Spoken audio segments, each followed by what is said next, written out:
Well, stress sometimes creeps into our daily lives, right? From time to time. Yeah. Our next guest is the founder of Everything's Not Okay, and That's Okay. She's a millennial expert and professional trainer who contributes to both Forbes and CNN Money.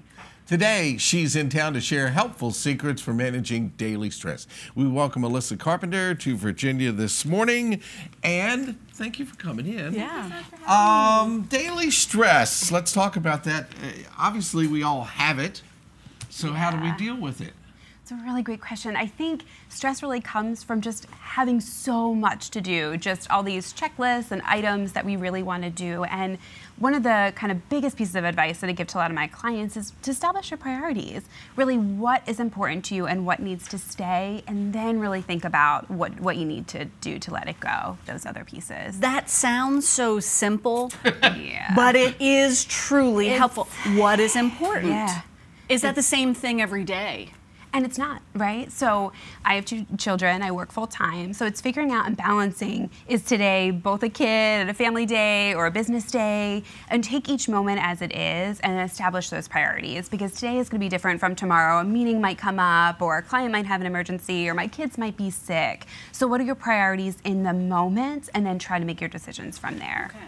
I think, for me, as an example, I am a pretty mellow person, and the one thing that always stresses me out is being late for something, Yes. and not being on time, or trying to get to the next thing, or Yes. and I know that, but still it stresses me out. Yeah. Most people have that one thing that triggers it for them. I would say that, and it's interesting that you said this kind of being late. That's one thing that stresses me out too. And I actually set my clocks 5 to 7 minutes earlier, or later, excuse me. So then you're kind of tricking yourself to saying, oh, I have an extra few minutes, or I have to go, to kind of trick it. So I do feel like we have 1 or 2 things that really stress us out, and then we sometimes put it on other people, right? So if you're thinking, this stresses me out that I'm late, oh man, this person is always late, and that could lead to stress as well. So having those conversations about what your priorities are, why they're important to you, especially your loved ones and people you're around all the time, just so they kind of know where you are and what to do next. I love this fact that she picked up on the fact that I'm stressed out about being late, and people that are late, there's issues there. It's hard. She can tell it's I love that you do the adjustment of the clocks and the watch, because I know I'm not the only one, but I do the same thing. But guess what? Jessica then somehow caught on, and I'm frequently coming in hot. So it's like I need to fix that situation. But part of what could resolve that too is a simple word. It's a simple 2-letter word that you advocate people use. No. So saying no, I think, is really important. And it's so interesting because I'm always a yes person. I never want to let people down. So the moment that I kind of switched to I'm a maybe no person, it threw people off a little bit, because you're always the one that can be counted on, or people can rely on you, and it's hard. So what I try to say is first say no, and then try to convince yourself yes. So is this important to you? Why this is important to you? Should you be adding it to your list of to-dos? Should this go on your calendar? So starting with this mindset of no, I think, is really key. And I'm not saying go up to someone who's asking you something you're truly passionate about saying no, no. It's really thinking strategically about what you should say no to. And in a way, saying no to some things or certain things allows you to say yes to others. Exactly. It really frees up your schedule and your mind and leaves you less stressed if what's on your plate is something that's really important to you.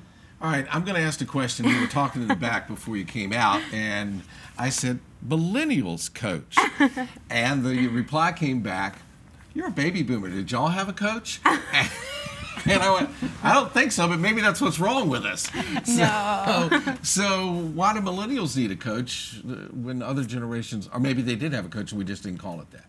It's great. I think everyone needs a coach, quite frankly. I think everyone can have that conversation. It's a non-biased person who's working with you and advocating for you through those things. So I think it's hard for us to take a step back and reflect what's important to us, what should I say no to, what should I say yes to. So having someone actually walk you through those steps and really listening to your tone of voice, really establishing what your priorities are with you, I think is key. My background's in higher education, so I work with colleges and university students forever, and I noticed a disconnect between what's taught in college and what's productively applied in the workplace. So that's why I wanted to become really this advocate for millennials in the workplace and really helping them establish their priorities. But I think as you start adding more things to your plate, like you have a family or getting a more rigorous job, everyone really needs a coach to help them take a step back, to take those deep breaths and really help them to set their priorities. What about, I'm a huge list maker, and I used to be better about getting to that list and actually sometimes making my way through it. I feel like that system has had a breakdown. What gives? I'm a huge list maker, and I don't feel like my day's productive if I haven't checked everything off the list. What I try to do, and sometimes it's hard because we'll have one bullet item that's really 10 bullet items on our list, like clean the house. That's 10 rooms, so that's, you know, that's not going to happen pretty easily. So breaking down that list into smaller parts and being realistic about where you are and what your timeline is. So if you're thinking, I'm going to clean my house tomorrow, do you have time? Is it something that's important to you? Is there something else that can take place? So really being strategic about what you're putting on the list and setting timelines for it. I like to think backwards too. So if you have this goal in mind or what you're trying to do and then thinking backwards to try to be less stressed about it. That makes me feel better. I feel better already.